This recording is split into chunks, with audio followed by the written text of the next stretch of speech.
عورت کی آواز کا پردہ ہے۔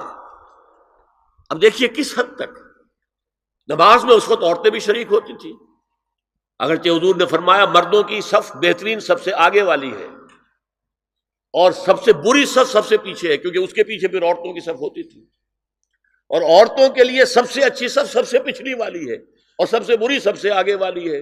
سب سے آگے والوں کے سامنے پھر مرد ہوتے تھے، ان کی پشت ہوتی تھی۔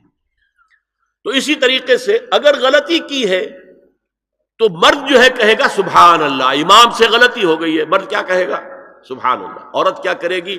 اپنے ایک ہاتھ کے پشت پر اپنا ہاتھ مارے گی، اپنی آواز نہیں نکالنی، آواز کا پردہ۔ چھونے کا پردہ یہاں تک ہے کہ حضور نے کبھی کسی عورت سے ہاتھ نہیں ملایا، اور آپ جب بیعت بھی لیتے تھے تو بس زبانی الفاظ کہلوائے اور کہا ٹھیک ہے بیعت ہو گئی، یا ایک کپڑا پکڑا، اس کا ایک سرا اپنے ہاتھ میں دوسرا سرا اس خاتون کے ہاتھ میں، یا ایک تشت کے اندر پانی بھرا، اس میں ایک طرف اس نے انگلیاں ڈال لی اور ایک طرف حضور کی انگلیاں، لیکن مسافر لا اسافر النساء۔ ایک دفعہ ہوا بھی کہ بعض خواتین نے جب بیعت کی ہے تو پھر انہوں نے ہاتھ آگے بڑھایا مسافر کے لیے، حضور نے فرمایا انی لا اسافر النساء، میں عورتوں سے مسافرہ نہیں کرتا۔ اسلام میں پردے کتنے ہوئے؟ پہلا پردہ 4 دیواری، گھروں میں رہو، یہ پہلا پردہ ہے۔ جیسے ڈیفنس لائنز ہوتی ہے نا فوج کی، یہ فرسٹ ڈیفنس لائن، سیکنڈ ہے، تھرڈ ہے، پہلی کو عبور کر کے کوئی آ جائے تو سیکنڈ ہے، سیکنڈ سے گزرے تو پہلا پردہ 4 دیواری، اس میں محرم آئے گا۔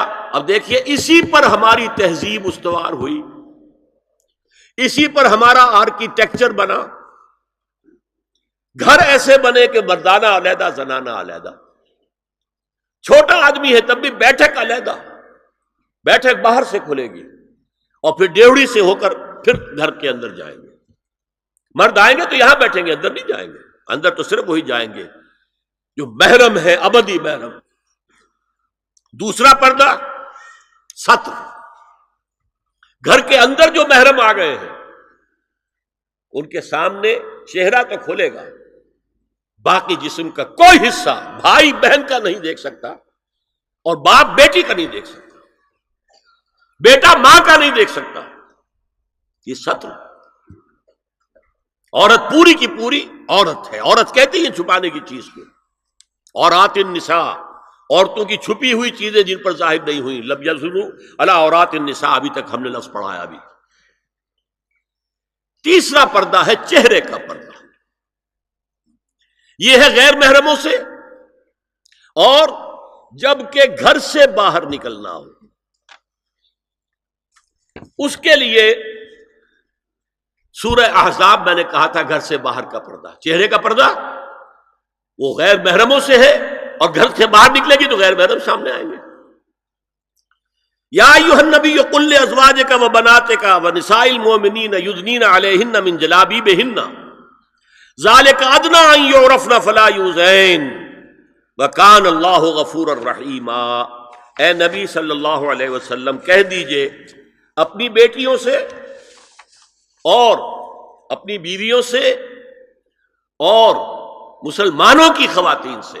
اب دیکھیے یہ سورہ احزاب ہی میں ہو رہا ہے، شروع میں یا نساء نبی سے بات چلی، استیزان بھی صرف نبی کے گھر میں داخل نہ ہو اذن کے بغیر، آگے چل کر سورہ احزاب ہی میں عام بھی کر دیا، قل لازواجک وبناتک ونساء المؤمنین، کہہ دیجئے اپنی بیویوں سے، اپنی بیٹیوں سے اور اہل ایمان کی خواتین سے، یدنین علیہن من جلابیبہن، کہ وہ اپنے چہروں کے اوپر اپنی جلباب کو لٹکا لیا کریں، چہرہ چھپ جائے۔ اب اس کی تفسیر میں چاہتا ہوں کہ آپ کو جو مختلف مفسرین نے کی ہے وہ آپ کے سامنے میں رکھوں۔ حضرت عبداللہ ابن عباس نے اس آیت کی جو وضاحت فرمائی ہے اسے حافظ ابن کثیر نے اپنی تفسیر میں اس طرح نقل کیا ہے، اللہ نے مسلمان عورتوں کو حکم دیا ہے کہ جب وہ کسی کام کے لیے گھروں سے نکلیں تو اپنی چادروں کے پلو اوپر سے ڈال کر اپنا منہ چھپا لیں اور صرف ایک آنکھ کھلی رکھیں، دونوں آنکھیں بھی غلط ہیں۔ ہمارے ہاں برقع کیوں بنا تھا؟ دیکھیے چادر میں عورت لپٹی ہوگی، اس کا ہاتھ جو ہے اس چادر کو سنبھالنے میں آکوپائی ہو جائے گا۔ برقع ضرورت کی ایجاد ہے جو ہوا ہے، اور اس کے آگے آپ کو معلوم ہے پچھلے برقعوں میں جالیاں لگی ہوتی تھی کہ نگاہوں سے بھی براہ راست سامنا نہ ہو۔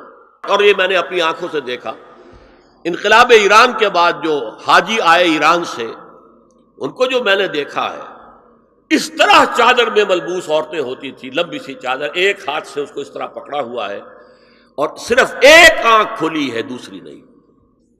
میں نے شروع میں کہا تھا ہمارے نزدیک اسلام دین ہے، صرف مذہب نہیں۔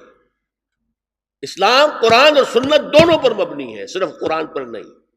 اسی میں ایک اضافہ کیجئے اس بات کا کہ حضور نے کئی حضرات سے یہ کہا، کہیں وہ رشتہ کر رہے تھے، کہ آپ نے ایک نظر دیکھ لیا ہے۔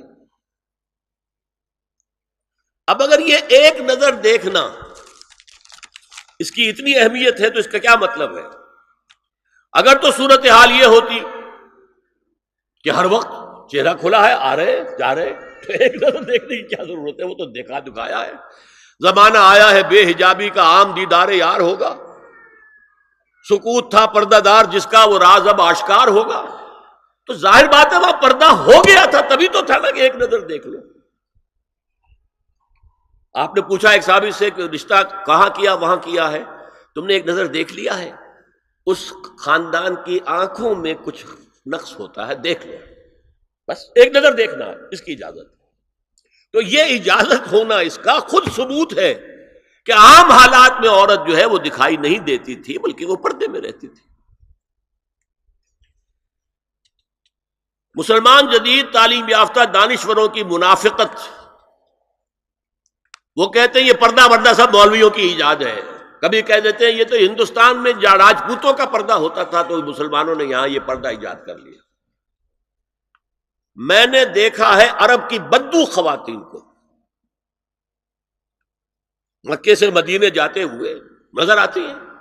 ایک خاتون اونٹ کی پوری قطار لے کر جا رہی ہے، ہاتھ میں لاٹھی ہے، پورا مکمل پردہ، چہرہ چھپا ہوا، آنکھوں کے اوپر بھی کوئی انہوں نے وہ حجاب سا بنایا ہوتا ہے، خاص چھجا سا، اور ہاتھوں میں دستانے، پاؤں میں جرابیں۔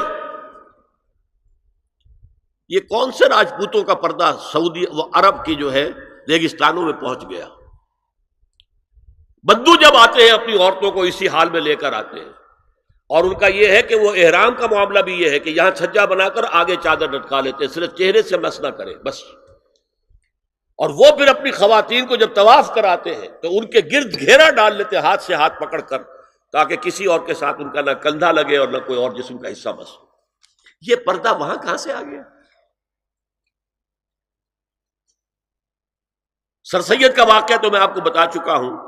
اب ذرا علامہ اقبال، میں منافقت اس لیے کہہ رہا ہوں کہ ایک طرف ہمارا جدید دانشور طبقہ، مولوی ملاٹے دیوبندی ہوں، فلاں ہوں، یہ ہوں وہ ہوں، یہ دقیانوسی ہے، اصل میں تو سر سید احمد خان